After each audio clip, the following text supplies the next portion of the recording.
and welcome back to another Warframe video. So the Trinity Rework came out in December of 2024, and here we are in like mid-January 2025, finally getting around to covering some of these changes. Yeah, the Trinity Rework did get overshadowed by the Nyx Rework quite a bit, but it's still pretty good, and even the old builds we were using have been improved. So let's go over the Trinity Rework for level 10,000 Void Cascade, and yeah, this is going to be one of the easiest builds in the game to kill max level enemies. Not even having to use weapons, really, too. So it's abilities, for the most part, level 10,000. A couple changes here to make it even more convenient than before. But before we go into this stuff, make sure you sub this channel to daily Warframe video uploads, build videos, news videos, discussion videos, all that kind of stuff. The right place for Warframe content. And yes, we did do this run live on stream. You're seeing the background footage, and a lot of the build crafting was also done on the live stream as well. So come on, stop the live stream if you're not already. It'll be new drops starting on Friday. Okay, so today's EV Trin build is very similar to the previous meta, but there's some new things to make it even better. Now, the way the Energy Vampire works on Trinity is that it does a true damage percent health hit. And that true damage is going to be scaling with power strength and with things like viral procs and debuffs of that nature. So if we are using a percent health true damage nuke, if you don't know what true damage is, it basically bypasses armor and shields.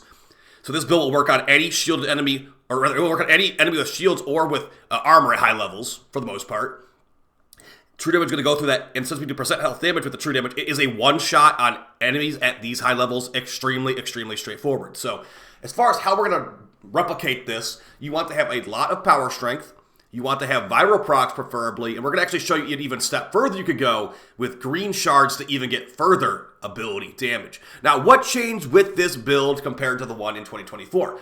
Well, with the changes to Trinity's Rework, you can now cast EV as a one-handed action. You can also cast EV mid-air. So you can now kill level 10,000 Thrax faster than ever with Trin. So let's go over how you can do that stuff and what weapons I'd recommend to you, because the weapon we're using in the footage right now is probably the best weapon in the game for Trin, pretty much bar none, and it doesn't get changed that much, but there is actually a new mod for the Bubonico that makes it a little bit better for this too. Alright, so you've seen the level 10,000 Thrax die very fast at Trinity. I think we've proven that. Now let's show how you can actually do this yourself really fast. So here we are in the sim, and as far as what the setup is right now, we've got the Trinity Nitus skin. For fashion, you can also use the Letty transformation to turn into Letty, basically, if you want to mid-mission. If you have the skin unlocked, that is. But yeah, so as far as what we're going to do here, we got the Bubonico arm cannon, and we've got a low-duration build. Now, as far as how this works, I'm going to show you how it works without Mark for Death.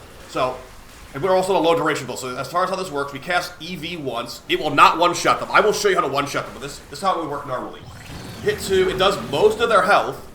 But as you can see, if we throw on some viral procs, easy kill. Easy kill. So if you throw on viral procs, you can make that nuke that would do that much damage into an insta-kill nuke. And additionally, if you go with Mark for Death too, easy kill on everyone. So that's the idea of this build. Very fast. Now, as far as how much faster you can do it now, watch the changes to the EV. So I'll use my Bubonico alt fire, but mid-Bubonico alt fire, I can EV.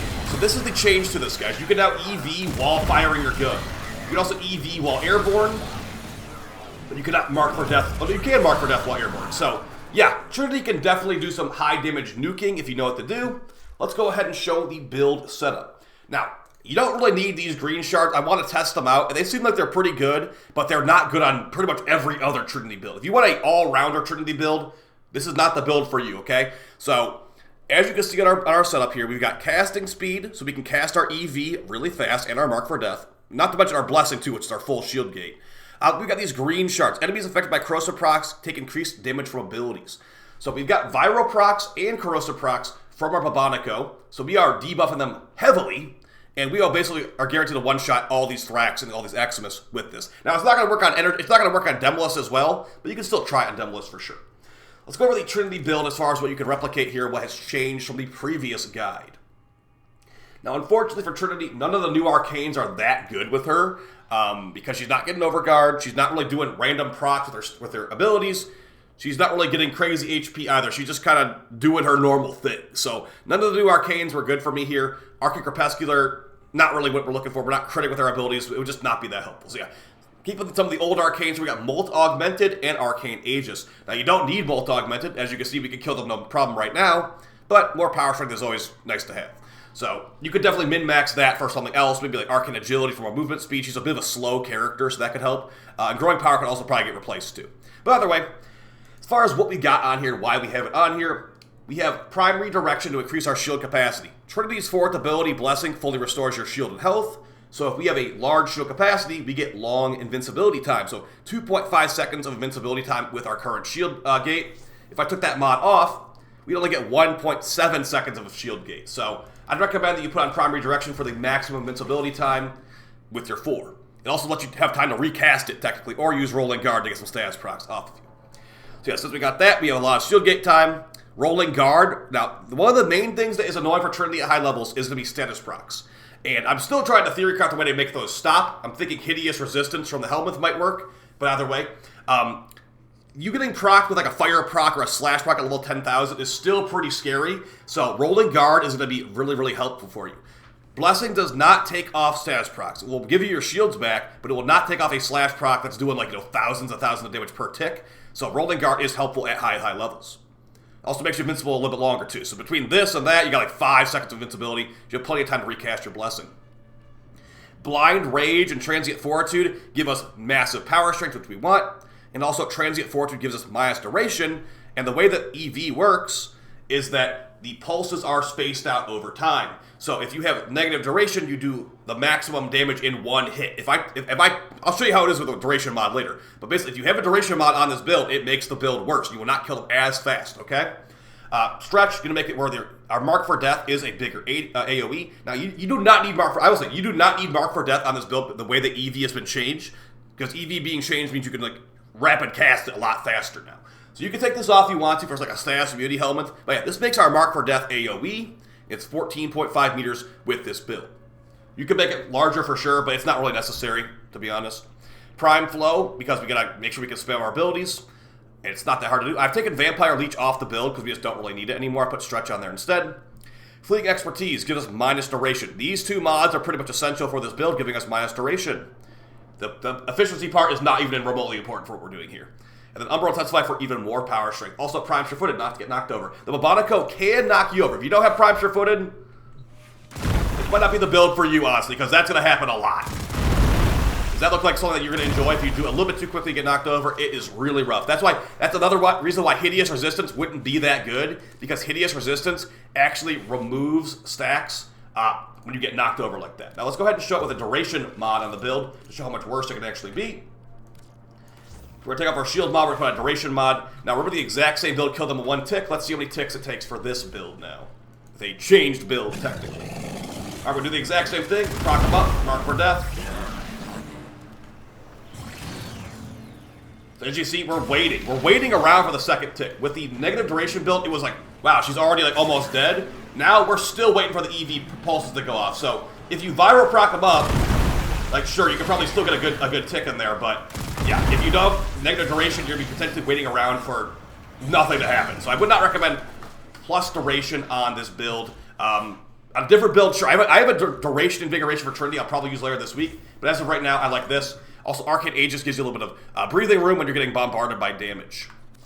Okay, for our primary, this did change. The Bubonico primary, it's not changed that much. The build has changed. We got new mods.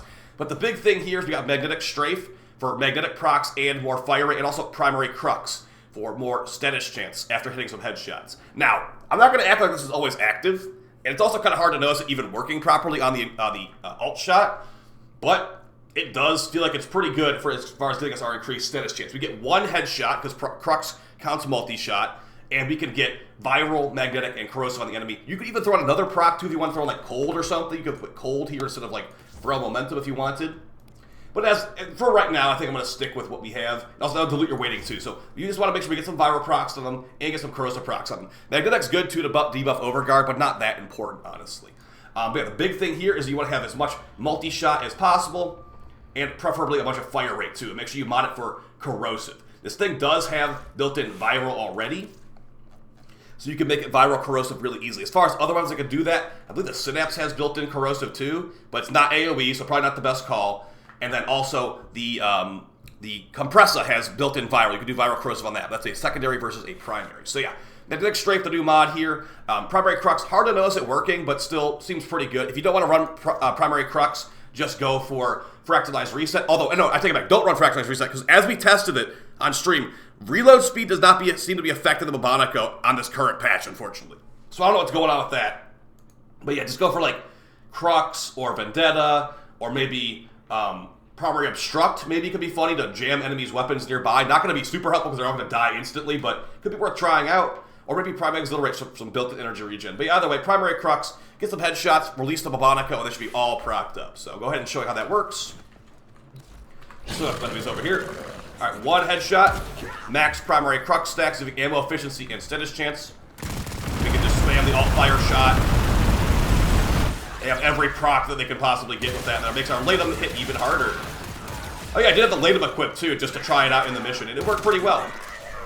But the thing about this build is that you don't need to use weapons, you just kill enemies with abilities, so Laetum wasn't really important. But yeah, Magnetic Corrosive Viral build on the Bubonico makes it even better than ever for getting those debuffs out. All we need now is like a Prime Firestorm mod for shotguns. Okay, moving on to the Laetum here. I was trying this out with secondary Enervate and a crit build, basically. Now, it was fine. It was able to kill level 1,000 plus in one bullet. But once we got to level 10,000, that's when the damage started falling off for sure. And also, this is not that great for Acolytes at level 10,000 either. So, as far as the build here, we got secondary Enervate on hit, get increased crit chance, and then you'll get crit chance until you get 6 orange crits. Now, with this build, we got 10% crit chance, and then minus crit chance room, but it has crit damage on it, and we have no crit chance mod in the build. This is meant to, I was basically trying to test it out, and it was okay, but yeah, I don't think it's to be my go-to. Like, I'm going to use the Dual Tox, I'm going to use the Huras, I'm going to use all that other stuff over this, because this thing is just, it's definitely easier to get in Cardon. So we get some headshots here. Now we got our Cardon form. As you can see, normal levels, like, it shreds for sure. You get lots of orange crits too, which is fun. Well, I'm telling you, when we get to level like 10,000 and stuff, it really feels like it falls off damage-wise. We had a corrosive heat build. Rock them up. Million plus.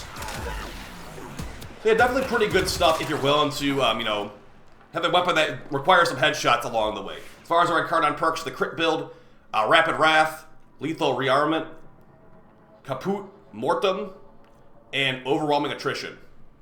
Overwhelming Attrition is good because we don't have that much crit chance all the time, so we could get these stacks pretty easily on non-crit or non-status. Our status chance is kind of low, and our crit chance is not very high either. So we could get these stacks kind of easily, as long as we don't have the Enervate fully stacked up yet. So pretty good stuff. Praedos is equipped for a mobility stat stick because Trinity's really slow. Parkour, velocity, and sprint speed, the main things here. And honestly, I didn't even use it. It was just equipped, so that's what it was equipped, though, with a Blast Electric Influence build. Now, as far as our companion and our focus tree, we got Matarai focus tree to get some more power strength and kill Thrax with our amp really easily. And our companion is going to be the Huras Invisible Kubrow. Now, this guy will let you stay invisible while you're casting EV, but unfortunately doesn't work great for our playstyle because we have to actually proc the Bubonico before we EV them. So, that being said, this dog can still be very good for giving some breathing room when there's enemies all around you. You can go invisible. As long as you don't fire a gun, you will stay invisible too. So, very, very good stuff there. So yeah, that's going to be basically the build and loadout, guys. This build is extremely good for high levels. If you don't want to have to, you know, I don't want to mod out a max level in Karnan. This is too much modding effort for all this stuff. I'm going to just go for this. This is a very, very easy build for killing max level enemies. You have a damage problem, no, you will no longer have a damage problem. So I'd highly recommend this stuff. But yeah, as far as the big changes here, it is going to be me trying out green shards, me putting a new mod in the Bubonico, new arcane on the Laetum, which I don't even think I'll use next time, and also the new amazing Letty skin. So, hope you guys found this video fun, helpful. I'll see you on stream in the future. We'll have another stream tomorrow. Probably taking tonight off, actually. And you guys have a great night. But a good team.